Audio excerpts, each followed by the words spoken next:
안녕하십니까. 오늘도 방언 기도에 대하여 바른 성경에 의한 고찰 6번째 강의를 하도록 하겠습니다.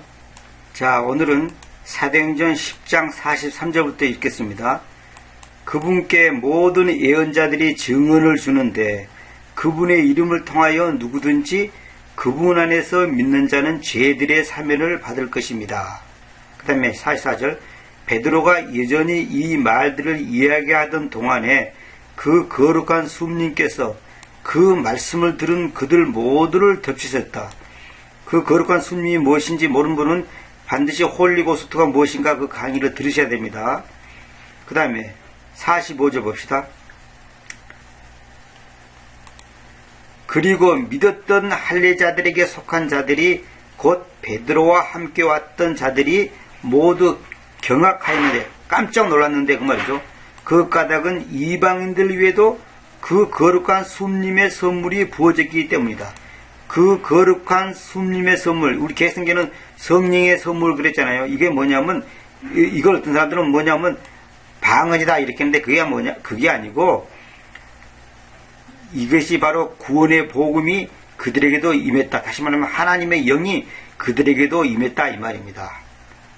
이방인들에게도 그 거룩한 숲님의 선물이 부어졌기 때문에 깜짝 놀라는 거죠.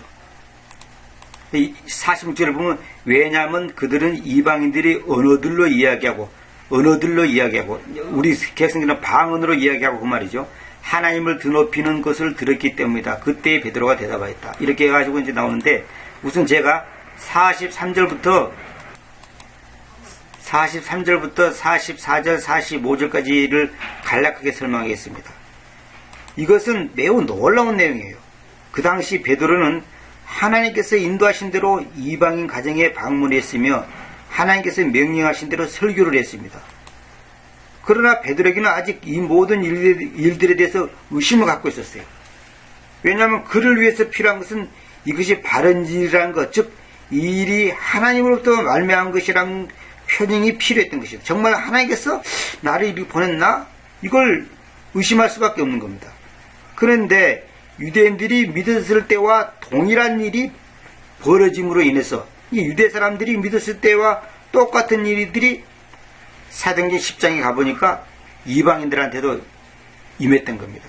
그러니까 베드로가 하나님의 일이라는 사실을 안 믿을래 안 믿을 수가 없는 거다. 믿을 수밖에 없다 이 말입니다.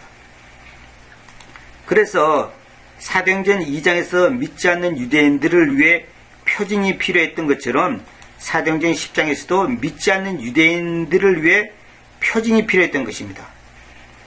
다시 말하면 완성된 신학성경을 가지고 있는 우리에게는 구원에 대한 신학성경의 교리가 전혀 새로운 것이 아니지만 지금 현재 우리 교회 시대에 있는 우리에게는 그것이 뭐 놀라운 일이 아니에요. 그렇지만 당시에 신학성경이 없는 유대인 그리스도인, 이게 예수 믿는 유대인들에게는 너무나 놀라운 일이에요.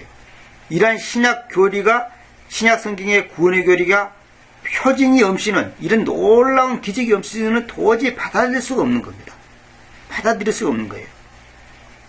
그래서 사도 바울이 고린도전서 에베소서에서 말한 것처럼 그리스도의 몸으로서의 믿는 자들의 연합에 대해서 계시를 받기 전에는 이방인이 유대인과 똑같이 구원받을 수 있다는 사실은 유대인으로서는 받아들이기 힘든 내용이다 이 말입니다.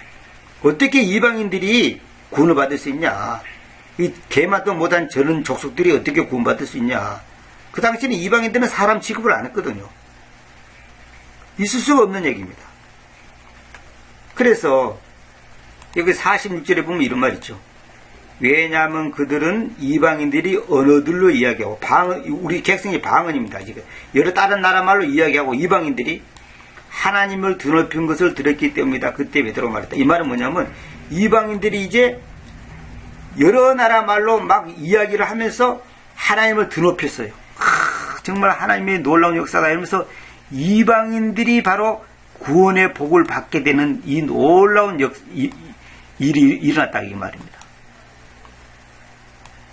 여기서 언어들로 이야기하고 했는데 이거 이제 우리 개성경처럼 방언으로 이야기했는데 이것이 바로 사도행전 2장의 방언과 정확히 같은 것으로 듣는 자가 이해할 수 있는 언어였음이 분명하다. 무슨 말이냐면 이방인들이 다른 사람들한테 복음을 전하는데 그 사람들 말을 할 줄 모르는데 이방인들이 사도행전 2장에 있는 것처럼 언어들로, 다시 말하면 방언으로 얘기하는, 딴 나라 말을 하는 거예요. 그러니까 이걸 깜짝 놀랄 수밖에 없는 거죠. 이것도 그러니까 우리가 말하는 랄랄랄랄랄 그런 말이 아니고 정확한 언어를 얘기했단 말입니다. 그 당시에 지금 과도기적인 기간에 이런 놀라운 역사가 없이는 절대로 복음이 전해질 수가 없어요. 복음이 전해질 수가 없습니다. 그 바벨탑에서 흩어졌던 그 언어가 이제 하나님께서 복음을 전하기 위해서 다시 그 언어를 하나로 만들어 버린 거예요. 그리고 딴 나라 사람들하고 다 대화를 하게끔 초자연적으로 하나님께서 역사를 해버린 겁니다. 정말 놀라운 일이죠. 그래서 47절에서 우리와 마찬가지로 그 거룩한 숲림을 받아왔던 이들이 침례받아서는 안 된다고 어느 사람이 물을 건져할 수 있습니까? 다시 말하면 우리처럼 이 거룩한 거룩한 숲림을 홀리고스트를 받아왔던 이들이 받아서는 안 된다. 이방인들은 침례받을 필요가 없다. 이렇게 말할 사람이 감히 누가 있냐 이 말입니다. 감히 누가 이 사람들은 침례받아서는 안 된다고 하고 물을 금지할 수 있습니까? 이 말은 이 사람들은 침례받아서는 안 된다고 감히 말할 자가 누가 있겠냐 이 말입니다. 이게 정말 놀라운 얘기죠. 그래서 여기서 말하는 선물이라는 것은 뭐냐면 사도행전 여기서 말하는 것, 소위 말해서 사도행전에 나오는 우리가 말하는 방언의 은사, 다른 나라 말을 하는 은사가 그런 선물이 주어졌다는 겁니다. 그래서 성경에서 둘째로 나오는 방언을 하는 무리들을 살펴보면 결론은 무엇입니까? 두 번째로 나온 방언, 여기서 지금 여기 두 번째로 나온 방언의 기적적인 사건이죠. 우리는 예수 그리스도의 죽으심과, 이 결론이 뭐냐? 예수 그리스도의 죽으심과 묻히심, 부활하심을 믿은 이방인들의 그 무리가 성령님을 받았음을, 홀리고스트, 거룩한 숲림을 받았음을 알 수가 있습니다. 그들은 방언의 은사를 받았고, 다시 말하면 언어의 은사를 받았고, 다른 나라 말하는 은사를 받았고 그 말입니다. 유대인 사도들과 유대인 그리스도인들은 하나님께서 유대인과 이방인을 동일한 방식으로 다루시고 구원하시다는 사실을 모르고 또 믿지 않았기 때문에 이러한 일로 매우 놀라게 되는 겁니다. 다시 말하면 옛날에 유대인들은 뭐라고 생각하냐면 유대인 이 사도들, 다시 말하면 이 12사도들과 또 예수 믿는 그 유대인들은 뭐냐면 유대인과 이방인을 하나님께서 똑같은 방식으로 다루고 똑같은 방식으로 구원할 거라고는 꿈에도 생각하지 못했고 꿈에도 믿지 않았습니다. 그런데 이것이 현실로 딱 이루어진 겁니다. 이방인들도 언어들로 이야기하고, 이방인들이 아니 이 방언의 은사라고 하는 것이, 방언의 선물이라고 하는 것이 자기들만 하는 줄 알았더니 이방인들도 이야기, 46절에 보세요. 이방인들이 언어들로 이야기하고 하나님을 드높인 것을 들었기 때문이다. 그때 베드로가 말했다. 우리와 마찬가지로 그 거룩한 숲림을 받아왔던 이들이 침례받아서는 안 된다고 어느 사람이 감히 물을 금지할 수 있냐, 이렇게 반문했죠. 그러니까 유대인들이 깜짝 놀랄 수밖에 없는 겁니다. 깜짝 놀랄 수밖에 없는 겁니다. 어떻게 이방인들도 구원받냐, 우리와 똑같이. 요즘식으로 말하자면 어떻게 양반과 쌍놈이 한 자리에 모여서 예배할 수 있냐 이 말이에요. 그래서 서울에도 옛날에 우리나라 초대교회, 우리나라에도 옛날에 그랬지 않습니까? 양반들도 나중에 예수님을 믿게 됐는데 양반들이 쌍놈하고 같이 예배 드리지 않겠다 해가지고 생긴 교회가 서울 종로에 있는 그 감육의 종교교회라는 겁니다. 감육에 있는 그 종로의 종교교회라고 있어요. 그게 바로 양반들이 세운 교회입니다. 왜 그러냐면 자기 집에서 하인으로 있던 그 쌍놈이 아니 교회에 가서는 장로가 돼가지고 말이지 기도도 하고 자기보다 성경을 더 잘하는 거예요.